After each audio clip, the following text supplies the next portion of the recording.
Hello दोस्तों, कैसे हैं आप? अभी हम देखेंगे बीपीएससी में एक ऐसे पूछा है। ठीक है, तो इस ऐसे में पूछा है कि जियते माछी नहीं घोटाला। मतलब जो जीवित लोग होता है वो गलत नहीं देख सकता है अपने सामने होते हुए, वो उसको ऑब्जेक्ट करता है। ठीक, तो मतलब जिसमें नैतिक चेतना है और सामाजिक सक्रियता का प्रतीक ये ऐसे है। यही है जियते माछी नहीं घोटाला। जैसे कि एक जीवित मछली को मारना कठिन होता है क्योंकि वो फड़फड़ाती है, छटपटाती है।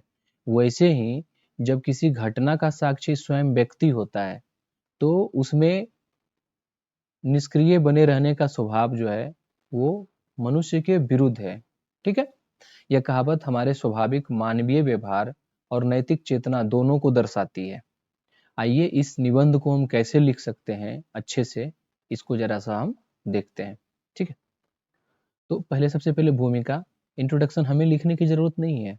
मन है तो आप लिख दीजिए, लेकिन आप सीधे लिखिए। तो जियते माछी नहीं घोटाला, कोट एंड कोट, यह लोक कहावत जीवन की एक अत्यंत गूढ़ सच्चाई को उजागर करता है। यह क्या करता है? एक अत्यंत गूढ़ सच्चाई को उजागर करता है। ठीक है, इसका अर्थ क्या है? इसका अर्थ है कि जीवित मछली को मारना कठिन होता है क्योंकि वो फड़फड़ाती है, प्रतिकार करती है। ठीक, इसी प्रकार जब कोई व्यक्ति किसी अन्याय, भ्रष्टाचार या असमानता को प्रत्यक्ष देखता है तो स्वाभाविक रूप से उसके भीतर विरोध की भावना जन्म लेती है कि नहीं? यह कहावत मानवीय संवेदना, नैतिक विवेक और सामाजिक सजगता का जीवंत प्रतीक है। और भी कमीशन में, यूपीएससी हो चाहे बीपीएससी में, जैसे यह विषय शासन, समाज और नैतिक समझ को परखने का माध्यम बन सकता है। आइए देखते हैं कैसे बन सकता है, आगे बढ़ाएंगे। तो नैतिक परिप्रेक्ष्य क्या होगा? सीधे लिखेंगे नैतिक परिप्रेक्ष्य और आगे बढ़ जाएंगे। ठीक है, तो क्या होगा? नैतिकता का मूल उद्देश्य यही होता है कि व्यक्ति सही और गलत के बीच में अंतर कर सके, कि क्या सही है और क्या गलत है, इसमें फर्क कर सके। ठीक है, यही नैतिकता है। जब कोई अन्यायपूर्ण घटना सामने घटित हो रहा हो तो निष्क्रिय बने रहना एक जीवित व्यक्ति की प्रकृति के विरुद्ध होता है। यह कहावत हमें यह बताती है कि यदि सचमुच जीवित हैं तो शोषण और अत्याचार के विरुद्ध मौन नहीं रह सकता व्यक्ति। आइए नेक्स्ट, तभी तो आंदोलन होता है, तभी जो है रिवॉल्यूशन, क्रांति आती है। महात्मा गांधी जी ने सही कहा था। तो इस तरह के को महात्मा गांधी जी के बात को लिखेंगे तो जोर पड़ेगा, प्रभाव पड़ेगा, प्रभावी होगा हमारा। Science silence become cowardice when क्या occasion demand speaking out the whole truth and acting accordingly. चुपचाप रह जाना कायर का पहचान है। जब हम तब बोलेंगे जब लगे कि नहीं फायदा होगा, इस तरह का जब है तो वो गलत है। ये महात्मा गांधी जी ने कहा था। यह कथन इस कहावत की व्याख्या करता है कि जीवित व्यक्ति अपनी चेतना से संचालित होता है। जो उसका अंतरात्मा कहेगा उससे संचालित होता है जीवित व्यक्ति। ठीक है, अब हम देखते हैं इसमें इस सामाजिक संदर्भ में प्रासंगिकता इसका क्या है। तो विरोध की संस्कृति, भारत का इतिहास इस बात का साक्षी रहा है कि यहाँ लोगों ने अन्याय के विरुद्ध आवाज उठाई। जैसे 1857 की क्रांति, चंपारण सत्याग्रह, नर्मदा बचाओ आंदोलन, अन्ना हजारे वाला जो आंदोलन था लोकपाल के लिए, ये उदाहरण दिखाते हैं कि समाज में जियते माछी अब भी विद्यमान है, जीवित लोग अभी भी विद्यमान है। दूसरा, सिविल सोसाइटी में, सिविल सोसाइटी और एक्टिविज्म के समय में आज भी जब सरकार कई बार जनहित की अनदेखी करती है, तब सिविल सोसाइटी जो है, नागरिक समाज क्या करता है? जीवित मछली की तरह कार्य करता है। जैसे आरटीआई का, उसके लिए महिला अधिकार के लिए कार्यकर्ता जो है, पर्यावरणविद, इन्वायरमेंटलिस्ट जो है, सभी घोटाई नहीं जाते क्योंकि उनके भीतर नैतिक प्रतिकार की शक्ति होती है। उनका अंतरात्मा कहता है कि नहीं गलत हो रहा है, तो वो प्रतिकार करते हैं।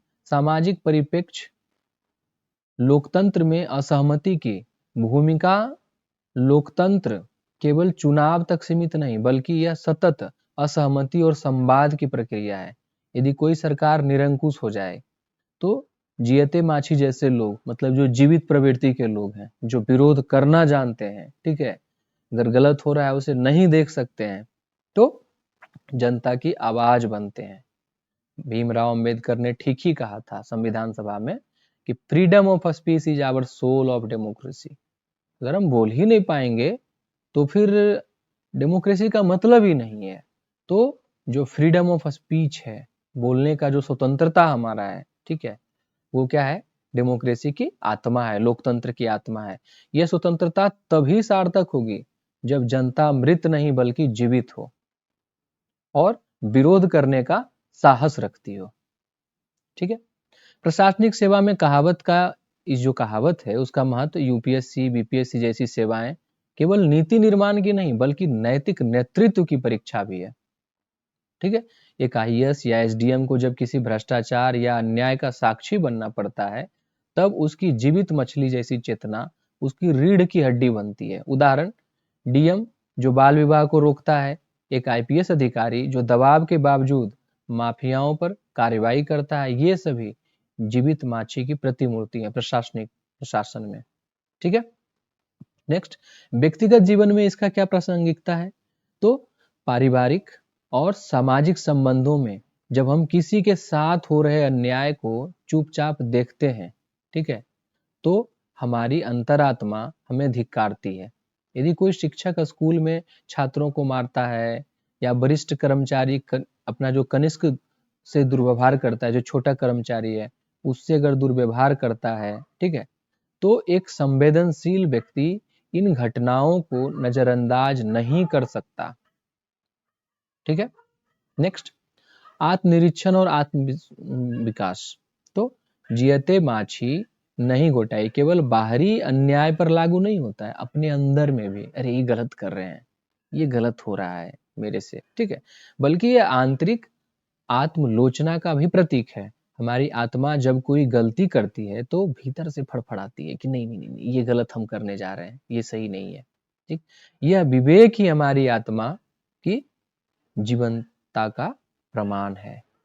ठीक, अब आगे इसको देखते हैं कि कैसे कर सकते हैं। चुनौतियों और जड़ता की प्रवृत्ति, भय और सामाजिक दबाव आज का यथार्थ है। यह भी बहुत से लोग जीवित होते हैं, बहुत से लोग जीवित होते हैं, उसके बाद भी वो मृत होते हैं। कैसे?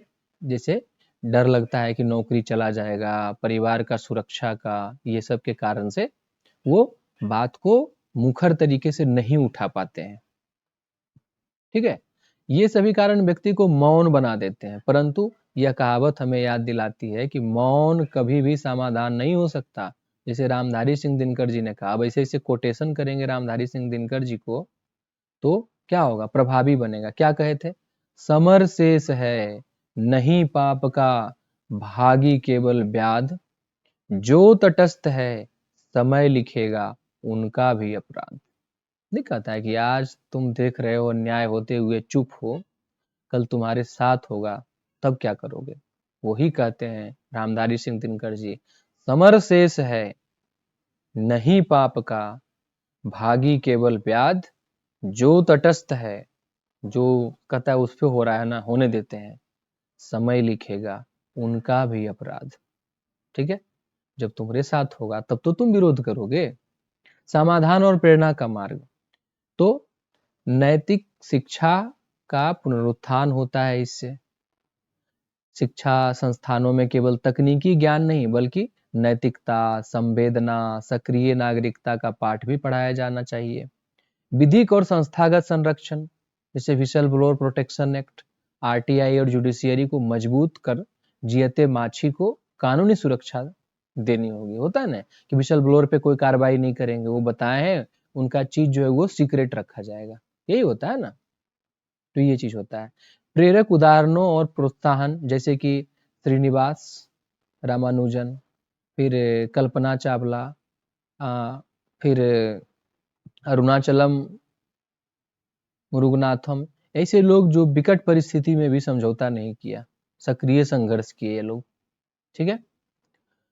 निष्कर्ष यही है कि जियते माछी नहीं घोटाई केवल एक कहावत ही नहीं बल्कि एक चेतावनी और प्रेरणा है। यह यदि हम समाज के जीवित अंग हैं तो हमें केवल देखना नहीं चाहिए बल्कि प्रतिक्रिया देनी होती है। अगर कोई महिला के साथ कुछ हो रहा है, कोई बच्चा के साथ हो रहा है, कोई दिव्यांग के साथ हो रहा है, तो हम बोलेंगे नहीं जी कि नहीं गलत हो रहा है उनके साथ। नहीं बोलेंगे तो फिर मतलब जीवित रहने का मतलब ही नहीं है। ठीक है, जिसकी रहता ही मृत्यु है। एक जागरूक नागरिक, संवेदनशील प्रशासक और नैतिक व्यक्ति वही है जो परिस्थितियों से टकराने का साहस रखता है। और जो भी मंच है, यूपीएससी का मंच हो या बीपीएससी का मंच हो या प्रशासन में कहीं भी जाए, वो कोई भी लेवल पे हो, विचारों को प्रस्तुत न करना केवल परीक्षा की दृष्टि से बल्कि जिम्मेदार नागरिक के रूप में भी आवश्यक है। तो यही है जियते माची। अब अभी क्या देखे थे, शिक्षा सत्याग्रह आंदोलन हुआ।